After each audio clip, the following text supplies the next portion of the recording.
Why did you say it like that? Where are you from? Where you from? I'm half Nigerian. Well, I'm Nigerian Jamaican.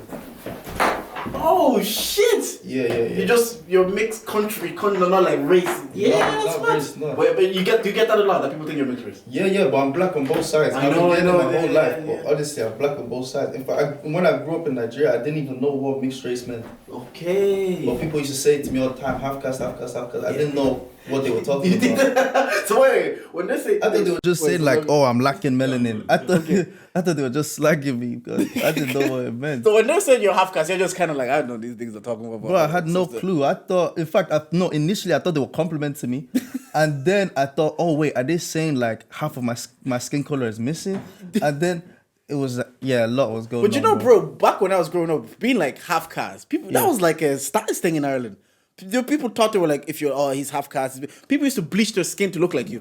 I hate that. They did. No, like, I hate that. Especially, it'd be like my community because I'm Congolese. Yeah. They used to make fun of the Congolese are notorious. See? You see them man with the black ankles and you know yellow fingers. They used to do all of that knuckles. just to look like you. Because when I see you, immediately I thought you were a mixed race. I was like, oh, but. Swear. Bro. So you grew up in Nigeria? I grew up in Nigeria. I only came here when I was 14. Oh, mad. Which side is your dad Nigerian or? So I'm actually 75% Nigerian. So my dad is Nigerian, Jamaican, half Nigerian, half Jamaican. Okay. My mom is Nigerian. But like I grew up with my Jamaican grandparents in Nigeria. Oh, mad. Yeah, so it was like, it's a lot going on. How come wait. You were with your grandparents growing up in Nigeria. So they moved there initially, that's how the lineage started, or? No, so my granddad is Nigerian, my grandma is Jamaican. Okay. But like when I say I lived with my Jamaican grandparents, it's because my grandma ran the household. You get me? So it was like a Jamaican house. Yeah, that's how it's, especially back then. It's like the mothers really raised the kids because the dads would be out for hours. Home with your mom. Because I would say like I take after my dad, but my mom raised me. It was always me and my mom. Like even now when I'm at home, I'm thinking like, oh, I watched this movie before. Oh, I missed like old movies. She's like, oh, I watched this. I was like, did you not watch Columbo? Did you not watch Charmed? And I was like, I watched all of this with my mom. Like I never. Yeah. So I would say similarly, I'm like, I was raised by my mom, even though my dad supported the household, but my mom ran it essentially. Yeah. See, I was raised by my mom in the latter part of my childhood. So like, obviously, I was living with my grandparents, and then when I moved to Ireland, I moved to Ireland actually just so I could be with my mom, not for any other reason. At all. Did you feel it missing at one part of your life? You're like, 100%. 100%. There's nothing like growing up with your mom or experiencing a mother's love when you're a child, you know? I just felt like that was something I was deprived of. And I would have moved my mom could have been in Timbuktu. I would have moved to Timbuktu. You get me? It wasn't anything like. I hear it. And what age were you at that stage? Yeah, 100. What age were you at that stage when you decide, you know what, I need to experience a mother's love? I feel like I'm missing out on something. I'm like, it's not happening. Do you remember, was it conscious thought or did you just feel like it was a thing throughout my childhood? It was like a constant cloud over my head of like, this is great. You know, I love my grandparents. You know, my dad is in and out sporadically, like because he was in Jamaica at the time as well. Sometimes, and then he was in Abuja, and then there was a lot going on. So predominantly, it was my grandparents that were with us, and my older brother, and I were just like, nah, we need to be with our mom and my younger brother, because my younger brother was with my mom. Okay. Yeah, so it was that kind of thing for my whole life. Till that point, I was like, nah, I need to grow up with my mom. You get me? I hear you. Yeah. No, look, man, being a mommy's boy is good, man. It has benefits. Yeah, it has benefits, yeah. You know, but because I don't know, I wouldn't necessarily say, I'm a mommy's. Yeah. No, see, this is the thing, right? Like technically, right? Yeah. I'm a mommy's boy, yeah. But I'm not one of those people that my mom will control my life. Do you get what I'm saying? Like, if my mom does something that I don't like, I can chat to her about it. Do you get what I'm saying? Whereas some mommy's boys, their mom like control their lives. You know what I'm saying? Their mom can do no wrong. Like the thing is, like I still see my mom as a human that can make mistakes and she's not always right and stuff like that. And like obviously, like you know when you grow up and you realize that your parents kind of had a life before you were here. Yeah. And you realize that, oh, you're just a regular person. Figuring it out. You are learning. You have to figure out, like, you just have to exactly. So, like, I give her that grace of, like, you can be wrong. And it doesn't mean anything. But, like I always say, like, if my mom doesn't like my babes or whatever, we can have a conversation about it. But at the end of the day, charge it. Like, okay. You get what I'm saying? See, that's where we differ. Yeah. I promise, if my mom doesn't like my girl, like there's a reason, and I trust her intuition so strongly. What if the reason doesn't make sense to you? Okay, let me make it simplify. Like, say for example, I'm Congolese, whatever, and then I say you want to date a girl that's from Zimbabwe or South Africa, and the reason is she's South African. You can bring her into her family. That's the base reason. She's South African. Yeah, Are you gonna accept that? No, I wouldn't accept. But that's the thing, though. My mom would like. That's why I'm saying I trust her. You know your mom. I know her. You know so I know that if she doesn't like someone, there's very strong, valid reasons. For that. You get me? No, I feel the same way. Like the thing is, we'll have a conversation about it. I want to know why you think you're thinking what you're thinking. Do you know what I'm saying? But ultimately, it's still my choice. Whereas some man, mommy said no. No, facts. Do you know what I'm saying? Where are you from? Oh, I'm Nigerian, bro. Okay, come on. What part? Hey, man said, European boy. I'm Yoruba, but I'm Ijebu. Ijebu, okay. What about you? Sense. I'm actually from the Great Benin Kingdom, Edo State. I'm a Niger. Come on, This guy, bro. I don't know why, but you give mixed race energy, bro. Bro, I don't know why. I'm black on both sides.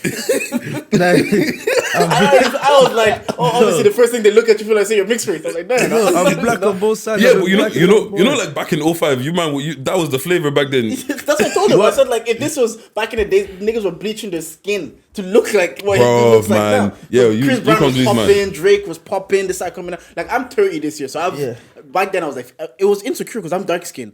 They would used to make fun of me. They say you're black like charcoal. Jeez. If I it's like.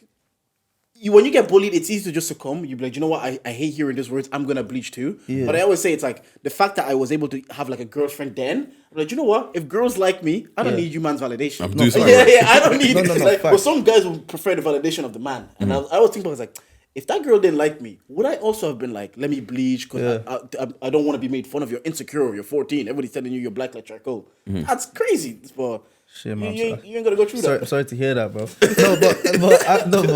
I went through my own fair share of like, name calling. Like when I was in Nigeria, that's how I even got people start calling me Yellow. Like it was from that. You get me? People call me all sorts of things, bro. I thought when they were calling me half caste when I was in Nigeria, I thought it was an insult. I didn't know what it meant. Honestly, I had no clue because my brothers are dark skinned, so. It was never a case of, and I always thought my brothers were fresh. So I never had that wiring of, you're light skinned, so you're on a pedestal ever. To get me? No, it was a thing then, and then for some reason it switched again. It became like the dark skin society. Thank God. It switched. They saw Idris Elba, Damson Idris. They're like, they changed. No, look, once again, I thank God. I actually wanted to ask you, why you said it with such vim. I can win my ex back. Yeah. Do you still feel that way till today? I could always get my ex If you text her, call her right now, you're like, she'll come back to me. Listen, I don't want to like talk. Don't incriminate the guy, man. He says it in the song. I do say in the song. Yeah, but, I'm not saying anything. if I said in the song, there's a reason I said it in the song. Let's just put it that way. There was someone in mind, but when you were writing that, you were like, if 1,000%. A million percent. No, but these are real life things. This is what has happened. Like I know this for a fact. Before I put something in the lyric, I must really deliberate in my head. To win her back must mean you must have lost her then. Did you lose her and then be like, I can win it back if I want to? Do you know my thing is, my issue is like, sometimes I'm the problem. Same. I say it all the time. And I think that's what a lot of guys like. Sometimes I'm the problem. And I remember like... But most time women are the problem. A lot of the time, women can be the problem, Power to the people. But my thing is that I'm the one who like left the situation. And because I left the situation... You can always run it back, even till now. Because I don't know what yup. If everybody wants to listen where I got the bar from, that's where I got it from. Yeah. When was that song out again? That song was out November last year. Hey, do you think that have you ever been in a situation in the past where you think like, if I ever hit them up, they'll come back? I plead the fifth. Plead the fifth, yeah. I hear it. No, because obviously I've been in a situation where I've been the problem. And I've had to go win the girl back. It's never as easy as you think it is. But because when I was listening to the song, I was like, this guy is so confident that if I just hit this girl up, she'll come back to me just easy. Yeah, but the thing is, right, he said he let her go. He didn't lose her. There's a difference there as well. Do you get what I'm saying? Okay. Yeah, that's exactly. So you let her go because maybe it just wasn't the time. We were just different people, had two different outlooks of life. And the good thing about this is I have so many exes that no one will know who I'm talking about. So you have so many exes. All right, boy. I say that. Man's prolific. No. You do your thing, bro. No, that sounds bad. I have so many exes. No, I don't have that many exes. But like I have like there's multiple people there you that won't I know who could I'm be talking talking about. about. So there's anonymity. They hear it and hit you back and be like, "Are you talking about me?" You know what? Actually, because in podcasting, right? Yeah. Obviously, we're sharing stuff about our lives and shit and our stories, but that also directly implicates other people. Yes. Do you know what I'm saying? Like, we can't really. Sometimes I know it's my life, but I can't come chat about it too tough because it's also your life, and you don't want it. It's part of your life because there's certain stories I can't talk about because even though I'm okay talking about it, people at home might be like, "I'm not happy with you sharing that story." Absolutely. Do you know what I'm saying? Absolutely. So now, when it comes to your music, and you're saying, "I can get my ex back," and you're saying that on the track. And if the most recent ex is probably going to think it's about her, she's probably going to think it's about her. Do you get what I'm saying? The beautiful thing about it is that at the time when I wrote that and recorded that song, I was with my most recent ex. So, wait. Damn, I'm implicating myself. No, what? Wait, I'm just processing. Okay, wait. You were with a girl and said I can win my ex back. This guy is crazy, bro. This guy is crazy. You know what? Bro. You can't, this is why they say you can't date musicians. Imagine if you have a man, and then he drops a song and says, "I can win my ex back." Bro, this is your love with the man. I'm trying to get out the hood, fam. What do you mean? like no, because I had this conversation many times where it's like, "Oh, you're beefing me over song lyrics and blah blah blah." But at the end of the day, I'm trying to leave my situation. How are you gonna tell me what to put in my lyrics? To be honest, I feel like you get a certain leeway if the song, if the song is a banger, you can be mad. But bro, if they're playing it in the club, they're playing it. You can't because it popped out to me because I was listening here driving and then I heard that bar. I had to be writing my notes. I was like, do you know why I wrote in my notes? Because the confidence you said it with. It's not like you weren't even hesitating. You're like, nah, I go with her back. I was like, why do you? Because there's obviously situations where I'm trying to help my friend when they're a girl back and they're struggling, and I'm just like, I need advice from this guy what he can do. Like, what would you say to a guy that like just recently lost his girl and wants to win her back? Lost his girl and wants to win her back. Yeah. Charge it, bro. Charge it. No, honestly, that's my best advice. It depends. No, you can win the girl back. But more time, if you depending on how you lost her, and why because if you lost her, it's very possible that she's also lost respect for you. So don't spin the block if you're not confident that you can. You can slap really that shot. You get me? I hear it. Have you ever had to fight for a girl back? You know, sometimes when someone gives you a look and you know what you're saying. It's like, move on the topic. No. Obviously, I've had to win a girl back. But you have a girl now, isn't it? No, I don't. Okay, that's why it's okay. No, it's one of those situations. Like if I'm being honest, the most it's usually been is when you're in that in between phase of we're not together. But we're doing everything. We're dealing with each other. Do you get what I'm saying? Yeah. And then now your friends are looking at you like, "Wagwan over there." Do you get what I'm saying? And everyone is young, like we're young, and you know when girls chat to their girls, and then they come to and them then you're still their boyfriend. To you, we're like, we're not really together. Do you get what I'm saying? And then it's kind of like it gets to that situation of like, you know what? If you don't wife me, I'm gone. Yeah. And then you got to go do the ultimatum. Yeah. I hate the ultimatum. You hate it? Have you ever been given an ultimatum? I've been grabbed by the ultimatum. Oh yeah, so have I. Oh, I said absolutely. I'll wife you today. I said, listen, do you want to be my girl? Like, bro, look, this guy. No, I don't negotiate with terms, in that situation, like there's, have you ever been like you're chatting to somebody and I'm looking in your eyes and you're giving me this ultimatum, but you're not about it. But when they look in your eyes and you see that they're about it, bro, you start panicking. Before when you're like, I don't even like this girl like that, I will leave. You know what? Maybe I do like you. Do you know what it is? Yeah, if they give you that ultimatum, when girls are giving that ultimatum, best believe there's another guy that just waiting to press go. If they're looking at you and they say, wife, because look, think about it. They probably don't want to be alone. They probably don't want to be lonely. They don't enjoy that situation stage. But sometimes having someone there is better than not. And that's why situationships go for longer than they should. And a lot of times. Because as human beings, we're tribal. We don't like being alone and we want to be loved. So if a girl's looking at you saying, wife me or leave, and like you did just say it and they're about it, there's probably another guy they're waiting to be like. Do you reckon? Oh my God. Do you know what is crazy? I'm talking don't for say women. that because I'll hit up my ex today. I'm against you, confirmation right now. No, you know. Guy, wait. You know. This has happened to me before, like years ago, right? When a girl almost asked me, "What are we?" But I know you're asking because there's somebody else on hold. My answer depends. Your answer to them depends on my answer to you. Yeah.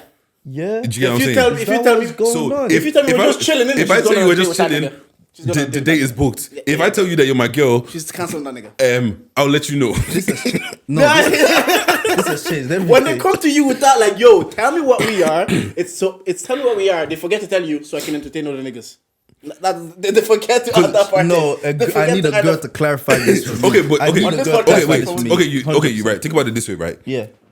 Girls don't move; they get moved to. Yeah. So for us to go out and do that, you have to make the active effort to go out and do that. Do you get what I'm saying? Mm-hmm. But if you're just sitting there, and you're with this guy that is kind of your man, but it's not really your man, and bruv, you've posted 1-2 pics on the gram.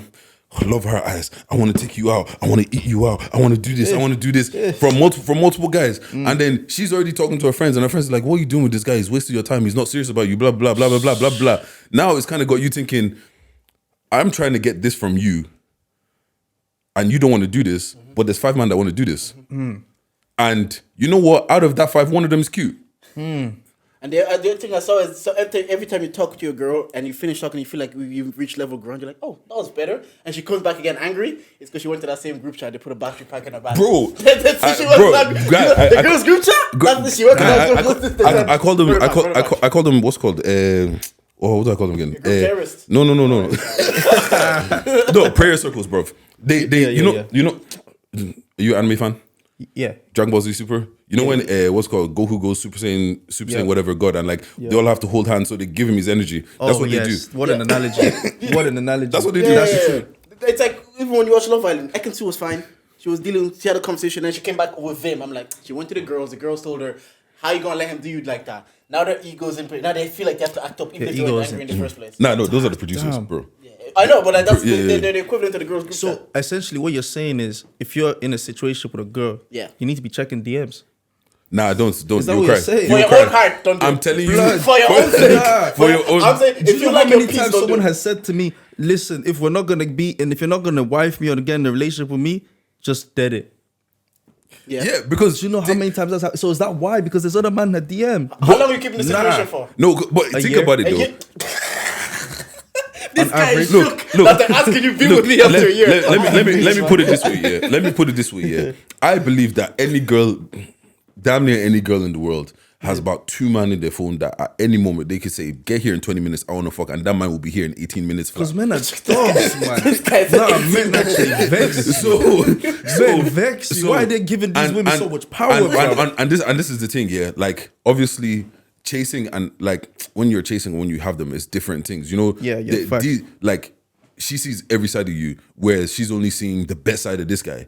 So he's coming with his best foot forward. I want to take you out. I want to buy you flowers. I want to do this. I want to do this. I want to do this. And she's like, I want all of these things, but I want it from you. But you're not giving it to me. So why the fuck should I not entertain it from him? Yeah. Do you get what I'm saying? But if she was sharp, she would realize that that's the same energy you were given at the start. Before we broke that wall, that barrier, that boundary. Okay, but why do we get complacent as people? You know what it is, yeah? Like, it's one of those things where no matter how buff you are, if I see you every day, it becomes normal. The novelty wears off. It's not novelty. It's just that it's normal now. Do you get what I'm saying? If you buy a Rolex watch today, the first week, crazy. Crazy. 2 months in, I actually saw a theory on this. Do you say you throw your Rolex? Not true, but like just push it. It's not as. But like on a soft surface. Yeah, like it's just not as. It's just not as. It doesn't have that same importance anymore. Yeah, that's why they buy another Rolex, and they buy another. That's why those people. Because I did see just on the terms of relationship, they said a lot of like relationship. The more they go on, the two people in the relationship at the start, maybe you objectify each other a bit more. That's why it's heated. It's hot. You're sleeping all the time. You're doing sex in all random location. But then, the more you're living with the person, you're with the person, you humanize them. You objectify them less. If that's somebody of your kids, you don't objectify them as much as you would have, because there's a human element now. There's more respect, and I know people are going to be like, "Oh, you should respect them before they're your mother, anyways." But before your mother, your kids, anyways. But it's human nature to be like, the more our relationship evolves, the more I respect you. Like me and did you do this podcast together? The more we're talking every day, the more I'm seeing a human side of them, the more the respect is growing. So once that happens, also in a romantic relationship. Like, I live with my missus now, and I see her at her like her purest form, like when she's in the morning, good mood, bad mood, good day at work. So I'm seeing the pure form. So then you sick, healthy, happy. So you're objectifying them maybe as not as much in terms of sex, not like an object. Like, hopefully people understand what I mean. Like so then you start to be like, you know what? I actually see you this way, I respect you this way.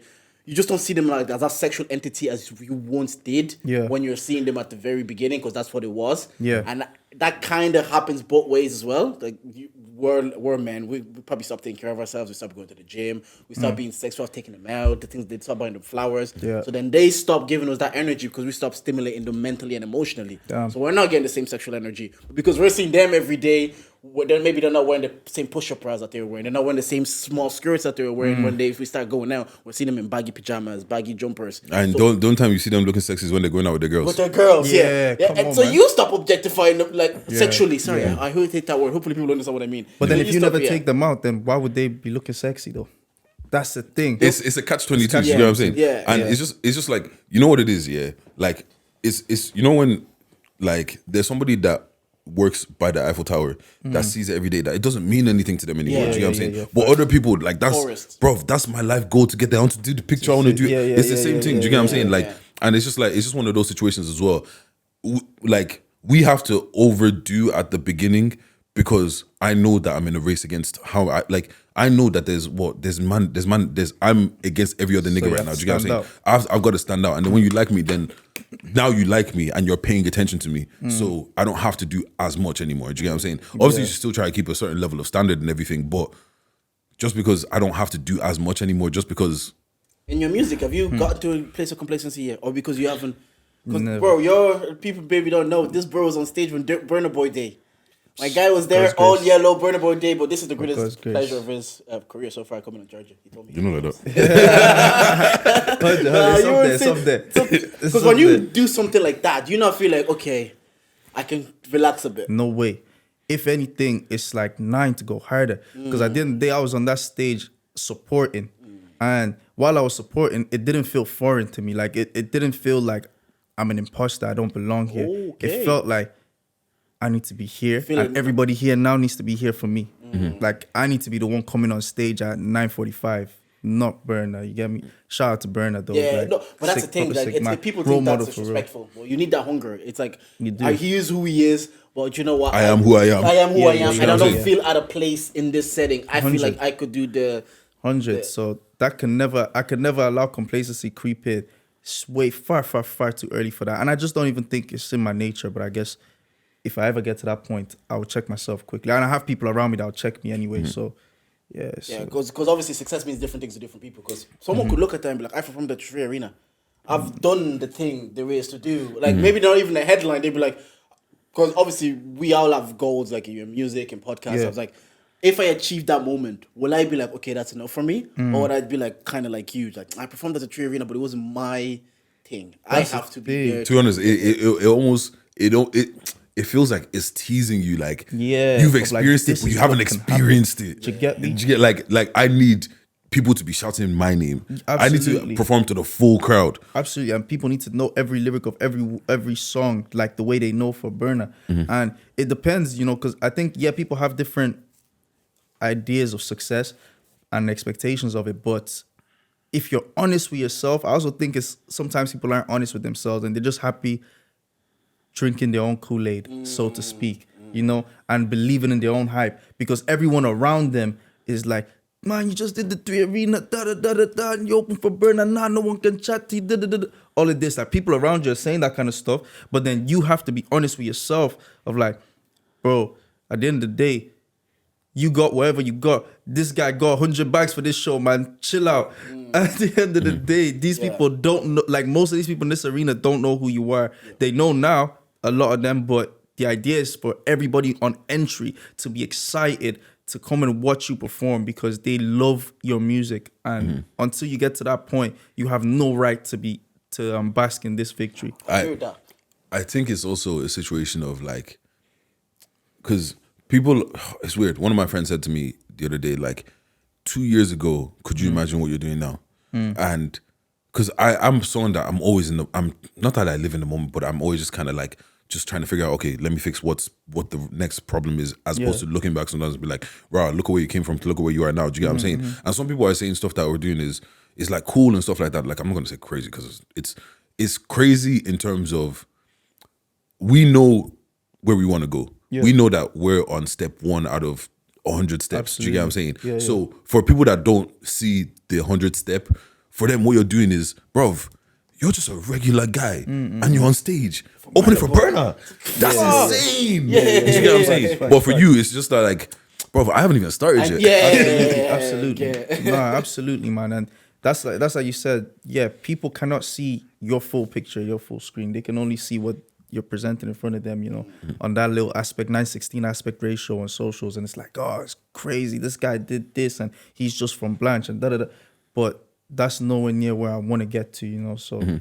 Let me plug in a quick intro real quick because I haven't plugged in. So before we go, let's go. Anyways, we're here. We are Charge It to the Game, or Charge It, and this is the podcast with the highest level of analysis the culture needs. Gang. I'm Uncle Jay, but call me Jordan. I'm here with... it's your girl's favorite voice, Big Ditch, nigga with the Midas touch. Ish, nigga changed his voice for this podcast. Come on! I didn't even have to say it this time. Bro, he doesn't talk like that. I swear we've been talking for 20 minutes. That's the first time you've gone that low. Bro, look, man. In life, you have to have different octaves. You get me? Oh man, they told him he has the best intro in podcasting in Ireland. Come on. Nah, I believe it. It's not wrong, bro. Imagine your girl was on the phone. This nigga, you're on the other side of the phone talking about that's my friend from school. Do you know what's so funny? Like I just remembered this the other day, right? So obviously, mom was a single mom, whatever. Hi, mom. Yeah. Because my mom watches. Hi, mom. What's it called? So, like, my voice got deep when I was young. Like, I was probably like 13, 14. Do you get what I'm saying? Yeah. So, like, people would call the house and they would think it's a grown-ass man. Like, you know how adults go, hello, sir, blah, blah, blah, blah, blah. Yeah. So, mama would have boyfriends that would call the house and I'll pick up. And then they'll call her, like, why is the man picking up your phone? I was like, it's ditchy, man. Get your mom in trouble. This was before FaceTime. So she can't even FaceTime. She proved that it's actually his. Do you know how crazy it is? Do you know how crazy it is? To call your girl and then you hear grown ass man pick up it's her son. You're saying, this is. You know the ones? His voice couldn't have dropped it. He's like 13. So who we got? Introduce yourself, bro. Come on, this is your boy JYellowL, aka Jiggy J. Right now, Charge It to the Game podcast where it's at. So make sure you listen to everything because we're dropping nonsense, not gems, just nonsense. Honestly, I'm clipping that. That is the best intro anybody's ever done. Yeah, you know what? Because every time somebody comes and tries to do intro, sometimes it's like I don't think there's pressure, but it's like people crumble under just you introduce yourself. Do you know why he's a performer? He's performed it for the people. So for him to do this, it's like... give me 1 second, right? Yo, this podcast is brought to you by Rome Candles. The candles that smell fantastic. The candles that help you get your girl pregnant. The candles that help you leave it in. The candles that will help you get candles that will help you get your girl back. Hey. Are you listening to me? The candles that will help you get your ex back. You know, like that. Send this to our house, send flour, you be good. Do you get what I'm saying? So that's Arome Candles. If you buy 5 candles, you can get the 6th one free. And just go to the website, aromecandles.ie. Yeah, I think it's Arome Candles. Go to the Instagram. You know what? Arome Candles, I'll put it here. Yeah, put the Instagram. Yeah, what's called? If you might want to be rappers, if you might want to be podcasters, if you might want to take pictures, any of that. You might perform Tree Arena for Burna Boy. You know, like that. Look. It's possible. Crazier things have happened. Yeah. But what you can do is if you want to book Vision Lab, go to visionlab.ie and put the code in, charge it 25. Charge it 25 for 20%. You get 25% off. Crazy. What's called? Then, on top of that, for the ladies that are listening, if you want to get your eyebrows laminated, a Leon brow stylist. When you're booking, tell her, Charge It send you, she'll give you 10% off. 10% off. Look, come on, we're giving you the vibes. Yep. Now, back to you. What's called? Like I said, I haven't really been in the Irish scene and all that kind of stuff. Yeah. But I will say, a lot of the times when I go out to some of these things, like some of these places where people are performing, I can't hear you. Do you get what I'm saying? Like, I can't hear them. And like, somehow, like, when someone is not comfortable on stage, you can see it. Yeah. But I'll give it to you, bro. Your stage presence is crazy. Yeah. Like, the all yellow as well, because that's only time I've seen you. The all yellow at the Tree Arena thing. I get it. Yeah, I didn't even see you at the Tree Arena. I saw you at Soundhouse. Oh, word. I showed up late to the Tree Arena. Yeah, but like, Soundhouse, Newbury gig. Yeah, the Newbury gig. Remember, I came up to you and I told you, like, bro, because once again, like I've seen a lot of people go on stage and like they be supporting. Yeah, no, shut up, you. That was the week before the Burna Boy, actually. Oh, so it was. So like it's just nice to see that, yo. Like I know there's there are people in Ireland that have stage presence and can perform and everything like that. I'm not saying that, but like I feel like that's because I hadn't heard your music before that, and I was like, oh shit, this guy's cold. Yeah, that day, all I was saying was, bruv, so we have music like this. Well, do you know the song? Oh Lord, I just want to say this. Aaron Unknown, is he the one doing the hook for that song? No, I did the hook, but Aaron did the first verse. Bro, bro. You got, bro. That song, yeah. God bless, cool. And there's actually a question I wanted to ask you. I thought it was really smart that you incorporated this. He says, let's have like drunk sex because drunk sex happens. But you also said like consensual. I like that you put that in your song because we weren't taught that in our music before. Like the OGs that we were listening to, the way they refer to women as bitches, they'll be catcalling women. There's a song with Chris Brown and Omarion on that they're following a woman down the road and she's like playing hard to get or whatever. And I remember sending it to Didge, I'm like, can you see the imagery that we were given as young men of how it is to approach women or to chase women? Ain't no fun unless the homies can have some. See what I mean? That's what you were saying. So when you said in that song, like, let's have drunk sex, I was like, oh yeah, drunk sex slap. But then you also said consensual. Everything consensual. I was like, you know, I like how you did that. I was like, why did you then feel like, because it's a new age, what was like, I need to also make sure that's said as part of the lyric? Yeah, no, absolutely. You know, it's like you said, it's not something that has been in the lyrics before, but at the same time, I'm not trying to be like all self-righteous and stuff. However, I do feel like, it is important to note that as well. Also, the humorous side of it, because also it's from a perspective of talking to a girl. Yeah. So it's also like, I'm trying to be a little bit funny as well. Because let's have jokes, says everything consensual, made some content only because you wanted to. You get me? That kind of way. See, that's was that coming from a certain experience, or were you just absolutely? Absolutely. So all your lyrics, because there is a lyric that you say, like you're talking about mowing the lawn, and you said if your lyrics don't reflect you, who really wrote them? So do you feel like you have to? Man, you dug. Oh no, this guy. You know, let me give you your flowers here. Yes. I'm giving flowers today. You know, what's called? There's one thing. This guy be breaking shit down. Yeah, like he be coming and be breaking shit down. Like I'm like, bro. I get nervous when they say there's an artist coming on. And I play their song and I'm like, please be good. So when I actually play Jones, I text Digi straight away. I'll text her like there was like nausea, oh Lord, yup. And I can't remember the other one that I listened to. I was like, this bro is, because he said there's one song, I actually wrote it down. You're changing the flow, kind of like, it reminded me of Kendrick. You've changed the flow a couple of times. I really enjoyed that. So back to that thing again. He likes his rappers to rap. I like rappers. No, I rate that. I like your lyrics, you feel like they have to be your experience. Absolutely. I feel like if they're not a reflection of myself, my life, my aspirations, or my community or people around me, then what am I doing? You know, what is my subject matter? Who am I representing, if not myself? So that's how everything has to come from a true place. I hear that. Or true intention. At we least. were on stage and like some of the feedbacks was like Deji was getting like, oh, you can still just be you on stage. You don't have to, because sometimes the pressure can get to you and the nervousness, and you might be like, you know what, I have to be a character, or I have to be entertaining, I have to write certain things in my lyrics, because there was rappers now that would write about a life they don't live. And there was someone like, what's his name, 6ix9ine started calling them out because he was saying like, these guys are not gangster. They'll rap like they're gangsters, but when it comes to being about it, they're not going to do anything. And not that I'm in front of 6ix9ine, they said he kind of like broke down the walls and exposed the gangsterness a little bit, because they're saying, this guy's just calling you a Meek Mill, but you know you can't do anything, you're a multimillionaire. You're not going to risk that.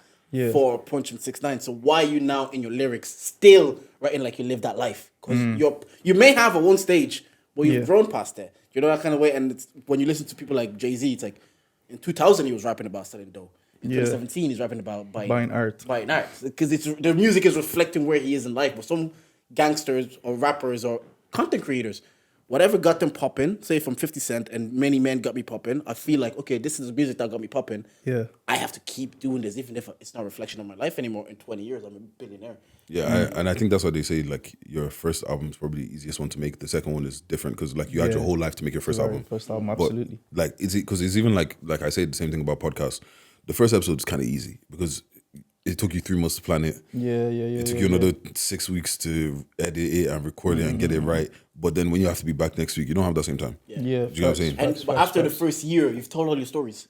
There's only so many stories that happen in your life that So you just have to keep living. telling. You have to keep living life. Exactly. The difference is we do this every week. So only There's so more much space to live life. only so much life we can live. Because it got to a stage where we just kept coming here talking about our 9-to-5s, and our former co-host Dave says like, we just can't keep talking about our 9-to-5s. I'm like, bro, well, that's what we're doing. Bro, that's my on life, a bro. weekly. We can't talk about anything else. Actually, yeah. You know what? Now that you say, because like you say, like a lot of your lyrics come from experience and stuff like that. Do you feel a pressure to like? Actually, you know what kind of person are you first? Like, are you like a spontaneous person, outgoing person, kind of reserved? What kind of person? It's a loaded question. I feel like I'm all of those things. I feel like there's many shades of yellow. Like there's many versions to me. Multifaceted. Plug in the EP as well. So like, we'll talk about the EP in a second. So now, like, with life, because when we started doing our charges section.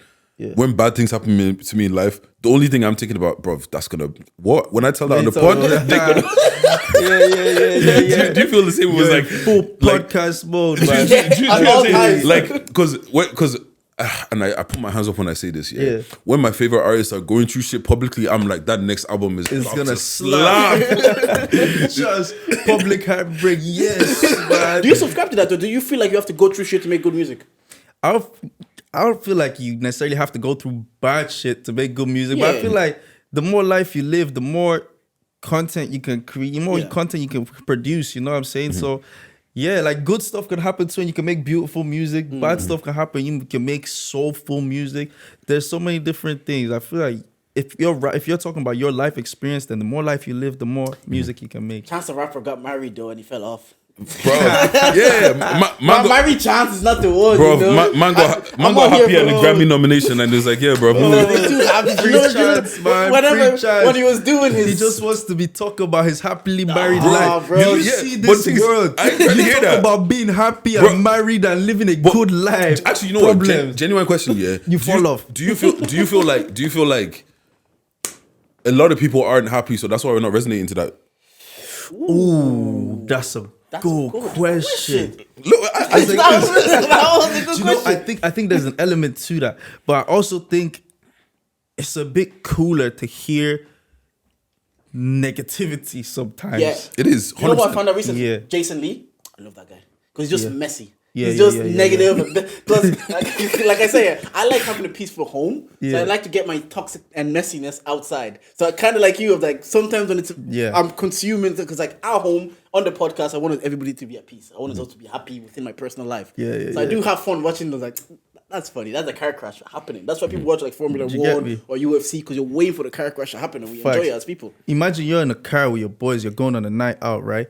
Are you more likely to be blasting the song about this guy talking about his happy married home and his 4 kids and taking his daughter to school, or you're talking, look at this, the guy's telling you how many bitches he's got, how many niggas he's shot? Bro, give me something that women will shake ass to. That's what I'm saying. Like, bro, I'm not trying to, and I think that's why all of this conscious shit, bro. I'm not trying to hear this conscious shit, bro. We're finished. But what's called I ask every artist this: how do you write? Like, do you? Because I have no musical talent.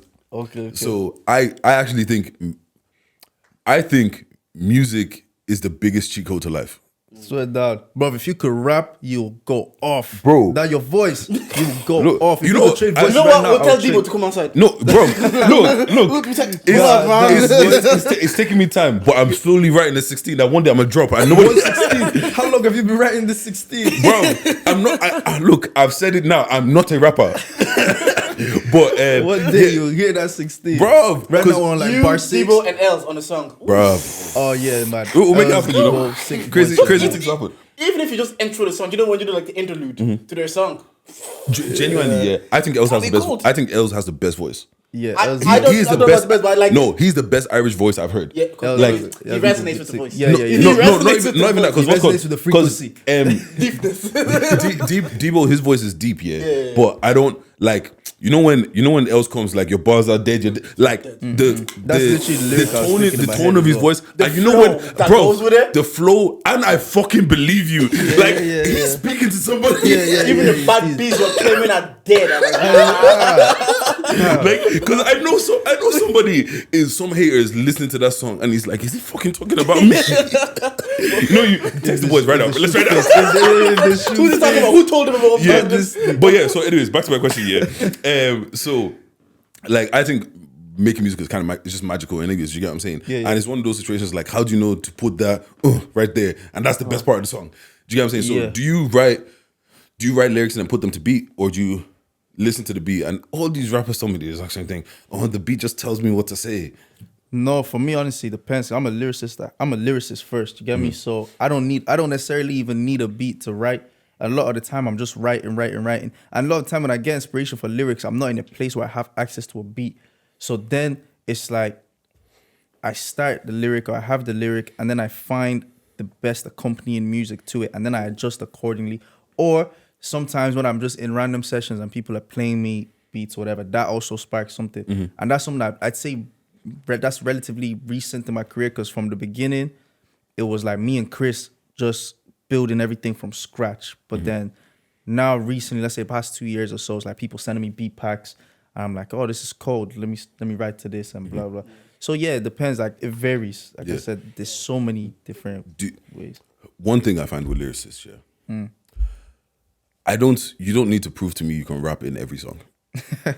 I hear that. Like sometimes give me 4 words that sound nice and let me go.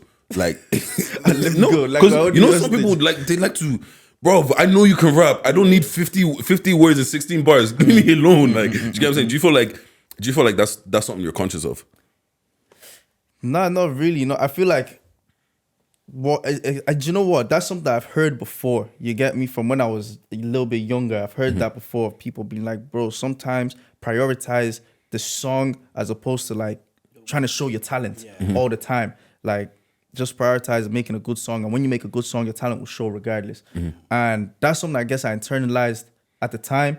But at the same time, I also feel like, bro, if this guy just wants to show people every track that he's better than them, go for it, man. But I think you can show you're better than somebody because, like, I think sometimes the art of simplicity is actually harder than going off and barring someone's head off. Yes, do you get what I'm saying? Like you can see someone like Drake, you just 21. Can you do something, bro? There's no bars there, but but like, in the same song, you'll say, "Nah, niggas seeing me, I'm Young Money, CMB, I use not." Do you get what I'm saying? Like, but it's just because it's just one of those situations. Like I feel like sometimes rappers that can really rap and like they're proper lyricists and they like, bro, you can go in and out of flows. Like, you know that Eminem thing, bro. I don't want to hear rap God. I don't like, bro. I know you can rap, bro.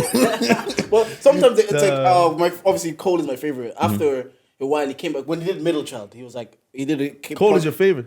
Same. That's my goat. Yeah. Yes. Come on. I knew I liked you for. Yeah. Bro, all you Cole fans are the same, bro. That's why he's proper dissected the lyrics. 100%. All you Cole fans are the same, bro. Because he did a podcast with Kevin Durant. He said, "What direction were you going in now?" He says, "Look, when he did Middle Child, he says, I just wanted to bar niggas up, even with the off season. He says, I just wanted to come back and tell you, like the album started, the shit's too easy for me now. Yeah. So you feel like that sometimes, like I just want to bar niggas up on this one. I just want to show people like I can rap. 100. But you know, that's the thing though, because rap is it's such a competitive like sport, like space. Even when you're recording, like sometimes if someone was like fly on the wall in my recording sessions that by myself, they would probably think I'm crazy. I'm not even gonna lie, because sometimes I write or record a lyric, I'm like, man, these niggas ain't on my level, man. These niggas, they don't get me. You need that level of delusion. And that's the thing, yeah. Believability is so important to me that sometimes your believability means more to me than your bars. Do you get what I'm saying? Because if you come and you say, I'm the best fucking rapper, and I believe you,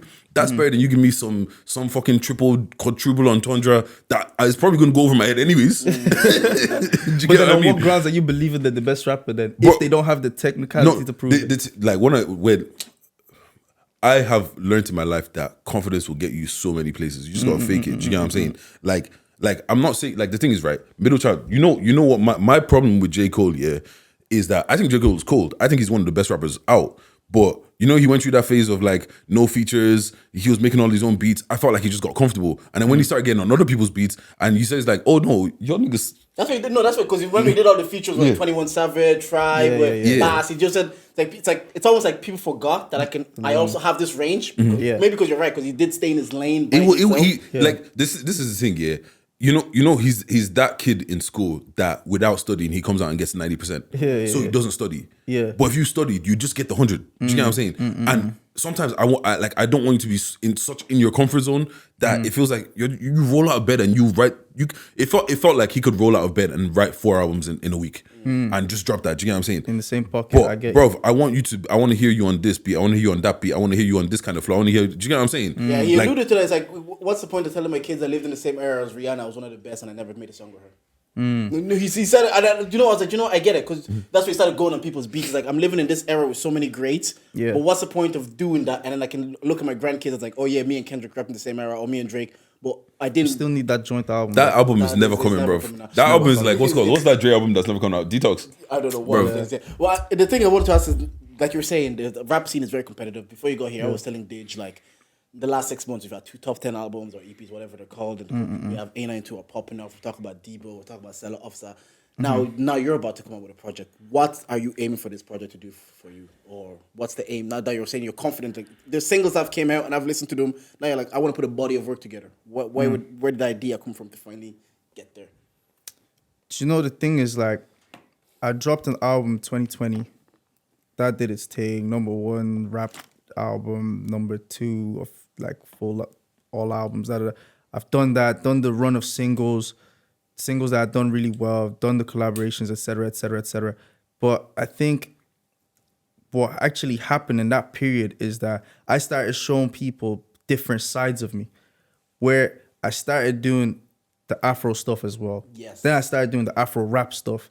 And then I was still doing the rap stuff. And then people were like, okay, he's come with this now. And like, how do we process this new J? And I'd have a lot of conversations where, while it was received well, don't get me wrong, like people were really receiving the Afro stuff well and stuff. But it was like, yeah, but what kind of music do we expect from you now? And I had a lot of those conversations and people just telling me like, you kind of have to stick in a lane.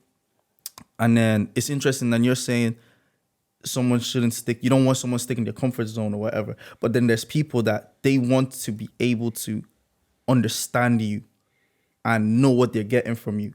That's just how they prefer to listen to music or listen to artists, right? And I was just always the guy that's the advocate, or like, I'm such a multifaceted person. I'm a multiplicity of selves. So if I enjoy listening to such a wide array of music and I can make such a wide array of music, I'm going to make such a wide array of music. That's why the EP is titled Shades of Yellow, because there's, yes, I believe if I was a color, I'd be on that color palette that there's different shades, there's pastel, bright, neon, da-da-da. So I need to be able to express that freely. So my aim for this project was just to have people understand that there's different shades of me and there's different styles, and I'm a super dynamic, versatile artist, and to always expect the unexpected, but then not to be surprised at the unexpected. Yeah, like I hear what you're saying about those people that they want to know you and they want to know what they're expecting from you, but those are also the same people that are going to turn around in 2 years and be like, it's like we're used to it. It's just it's boring now. Do you get what I'm saying? Because like I like the Migos, right? But I can't listen to a full Migos album. Yeah. Because I know exactly what I'm getting. It's the same thing. Do you get what I'm saying? Whereas I know it's good. It is good. It works. But after the 6th song, you feel like I've listened to the whole album. Bro, sometimes 4. Yeah. You're like, how is it 21 songs in this album? RIP Takeoff. Sometimes I go on Twitter and let Twitter tell me which ones I should go to. Yeah. Which one are you listening to? But then I'll take in an album like a Dave's album where, all right, cool, he's rapping heavy, then he's going to Afro beats, then he's going something, some black, just ignorant shit, and then we're going to like some melodic shit, and then, do you get what I'm saying? And it's like, oh, you're taking me on a ride right now. I enjoy that. Do you get what I mean? Like that's why I kind of like, I also, because we had the conversation with Jafaris and he's like, I listen back to Stride, that album is cold, bro. That album is so clean. But it was one of those situations, like I also feel like I want to trust my artists that I like to do what they want, because essentially, if I like you, I assume you have good taste. So you know what you do best better than we know what you do best. More time. So just do what you're gonna do. And we'll follow you. Like you follow Cole. Whether Cole is doing features, he's doing himself, he's doing this song. We like Cole. So we're willing to be like, he's given, like he's got to a level where we're willing to give him grace. Even like Kanye West is my original goat. But over like the last 5 years, the albums haven't really been to the levels they were. But if Kanye drops now, I'm listening again. Because he's earned that grace because of what he's shown me. And it's like, you know what? If you will also drop your music, people will like it. And maybe they might be like, it's different. I don't know what I'm listening to. But the more they just stay there, they'll be like, no, I like him. Whatever he gives me, I'm going to go back for it again and listen to it. And I feel like when you're coming up as well, like people see when you get success off something, they say, squeeze it till it's dead. But yes, squeeze it till it's dead. But also, bruv, once it's dead, you're not going to want to listen to me anymore. You just see my name and you just skip past it. Like, and how do you view the scene in Ireland? Like, because obviously it keeps. I think it's like very healthy. It gives people. People tell me 2019 was better. I wasn't really listening to it in 2019, 2020. Well, I'm listening to now. Like you're saying, I'm seeing you, Plantain, open up for Burner. I'm seeing Cello and Gliders, top 10 albums. I'm seeing Officer doing this thing with the band. I'm looking at it now. I'm like, we're being mentioned with some big names. This is great, but you actually being part of the music scene. I'm not an outsider. How do you view it then? So before I answer that question, I want to go back to the Kanye albums thing because that one, my mind was stuck there for a little bit. The thing is with Kanye albums recently, I feel like we don't get enough. It's too much collaboration, and like I never get to hear enough Kanye. And then that's true because when you do get the odd Kanye song by himself, you're like, oh, it reminds you. I'm like, this guy can do it. But sometimes it's too maybe focused on the production and the collaboration. That's the thing. And like, don't get me wrong, while the music is beautiful, it's like sometimes I just want to hear your perspective. Like I'm here Jesus for you. Lord, like on that song, on Done That. Jesus, when he's talking about the daughter and the mom, and I'm like, you get me? Like, I want to hear your exactly. So that's my thing on the Kanye albums. But the scene, honestly. We are getting a lot of traction. We are doing things now. There are people making moves. Shout out to Cello, and the Gliders that got the top 10 albums. Fantastic, you know. But I still don't want people to get complacent with the idea of the scene is doing bits. No, like we're not producing output to the level of other scenes. And as long as we're not doing that, then we cannot rest on our laurels. We still need way more high level artists who are performing to that level. You know, that you can play this person's stuff and then you can play Drake next and you won't hear disparity. I always say this. You get me? They just said, I want to put you in a rotation that if you come after Kendrick, there's nobody in the room is saying, you know, like turn that shit up. Because we have to go past now from being like Irish rappers to being rappers from Ireland. You know, to me it's so like, no, I understand. Sometimes we're still like Irish rappers. And we're growing here, but we have to get to a stage where no, he's just a rapper from Ireland, but everywhere. Because the thing that I used to hear a lot at the time was like when people play me new music from different artists or whatever, like, oh, did you hear this guy? It's like, it's really good, like, and I'm like, is it really good? And then they were like, yeah, it's really good, like for Ireland. And I'm like, you see these low standards that we've conditioned ourselves to and that we're embracing and embodying, we need to get rid of that. And I think that's happening now. So that's our competition is worldwide. It's Exactly. like so music, exactly. That's why I would say right now the scene is probably in a healthy space, but we need to even do better, do more. The thing is, just looking at you, I was thinking about like being like Jamaican and Nigerian. It's like you're destined. Like the music, how big was the music influence at home? Crazy, massive. Like I think I got my love for music from my dad.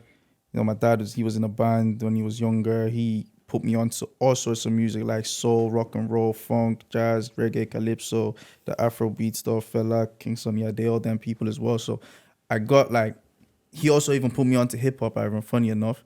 And just his love and passion for music, and I would see how much music meant to him, like certain sounds, how music can affect his mood, how music can curate his days and everything and his weeks, etc. And it was just something so beautiful. So I think the power of music was communicated to me very early on.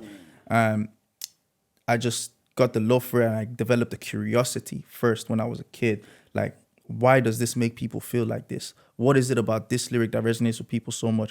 Why is it that when he says it like this, it's fine, but then when he says it like this, it's a hook and it's memorable? what is that about? Why is that going on? So I'd always dissect that, and yeah, that was something I definitely got from home. Yeah, for sure. That's crazy. Moscow, I was gonna say, with the tape, how many songs do you have?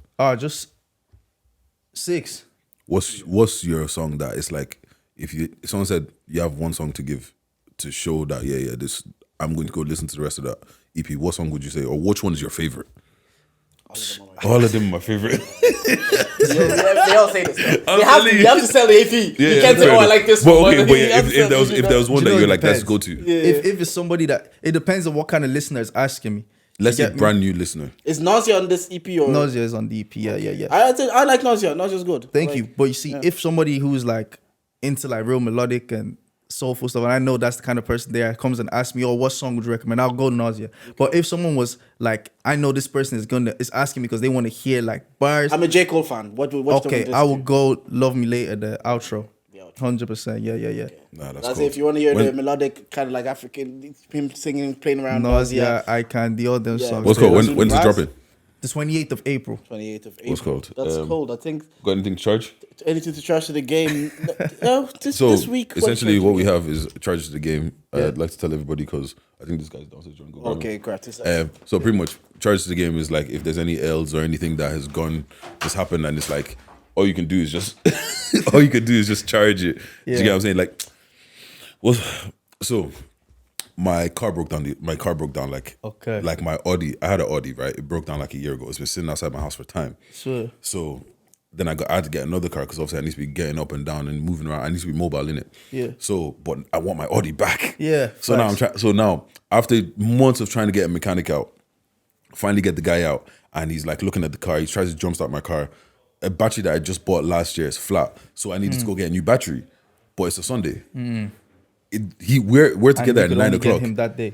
Like it's taking me 5 months to get this guy out. Yeah. It's taking me 5 months to get this guy out. Yeah. And now he's like, we need to go get a new battery, but the place to get the battery is closed. So like now I'm just like, it took me 5 months to get you out here, and you're finally here, and now I can't even get you to do what you need to do because I can't get a fucking battery because the shop isn't open. So it's got to charge it. Yeah, got to charge that too. What are you charging to the game? What am I charging to the game? Since we're in the spirit of cars, to be fair, my car as well is doing some mad. You see Audis, right? Mm-hmm. When they start making, the best thing you do is when they start making expensive noises, just turn up your music. Bro, my music is always loud enough that I don't hear the expensive problem. Then sometimes you come and start whistling at you. Wants to start playing drums. You have to Fam, I remember the one time I was just driving and I didn't play music because usually it's just Bluetooth connected and you just start going, and I'm just hearing. You get me? Click, click, click. Turn that shit up, dude. What you say? For me, charge to the game this week, it's like I was trying to get the shed done at home, so I'm just calling around. First person I called around. Bob the Builder was banned. And I wasn't. I called someone because I called for convenience. One guy, I called him. He says, "Yeah, I'll do it." Now he's airing me. I was like, "Calm, this." Sometimes I'm like, I'm actually trying to give you business. I hate people that. Why am I begging to give you my money? Fair enough. I try to find someone else, and I contact them. Say, "Oh yeah, we'll have to look into getting the flooring done. It might cost you $2,000." $2,000. Beep, beep, beep. We'll talk later. EP out, what's it called? Different Shades of Yellow? Shades of Yellow, bro. Shades of Yellow, April 28th. Go crop tag, go listen to it. JYellowL. If you didn't like anything that was said on this podcast today, well, you can charge that to the game. Charge it to the game. Also, if you ever got anything to drop, if you've got even if you just want to come chat to the boys, just let us know. Absolutely. Pull up anytime. Open invite. Nah, this has been a very, let me just give like some closing thoughts. This has been a very thought-provoking one. Now I have to reach out to a couple of my exes that gave me ultimatums. It needs to know if I can get you back. No, not even that now. I need to understand, was there another person on the line? Is that why you gave me an ultimatum? Bro, girls do the monkey bar thing. I'm looking at you. Is that why you gave me an ultimatum? Yeah? Say nothing. JYellowL, everybody. Thank you for coming. Thank you, man. Love, my people. I appreciate you. Oh, don't kill it.